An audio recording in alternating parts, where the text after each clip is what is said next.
Which digital system is at best at the moment if you buy new? Thank you for €5, Bjorn L. This is always a tough question.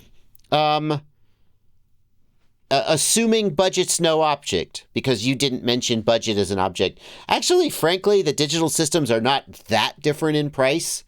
The O3 is significant, is a fair bit more for the camera and the VTX. The goggles are kind of the same, roughly the goggles are within $100 to $150 of each other mostly, which is not nothing, but is, over the 3 or 4 or maybe more years you're going to own it, that's probably not what should make your decision.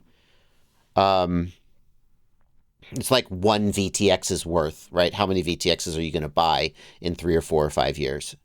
The O3 has the best specs.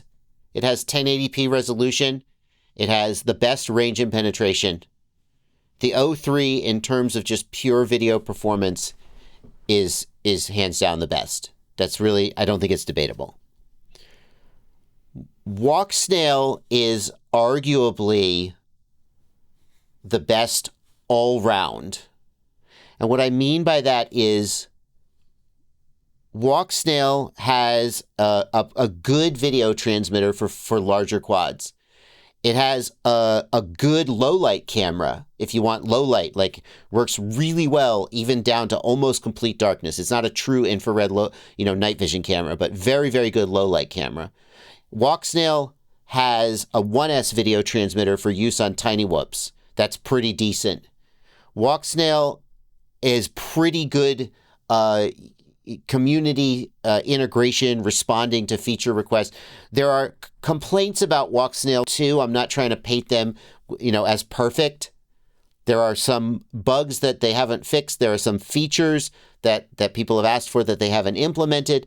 And their overall performance, just in terms of pure image quality, range, and penetration, is not where people kind of wish it was. But overall, they're like a 7 out of 10 across the board.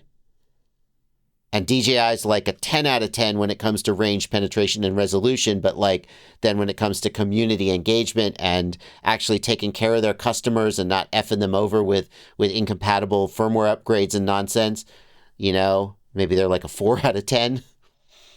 So Walksnail's kind of like a B plus across the board, right? A B minus, maybe, depending on your priorities across the board. I've even heard rumors that Walksnail is working on a fixed latency mode for racing. I probably am not supposed to tell you that, but I've heard rumors. Wouldn't that be interesting? So some people would say pick Walksnail.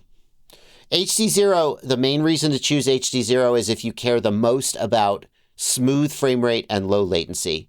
Racers, if all you do is race, or if you're going to buy a separate system for racing, HDZero is the one to get. No question.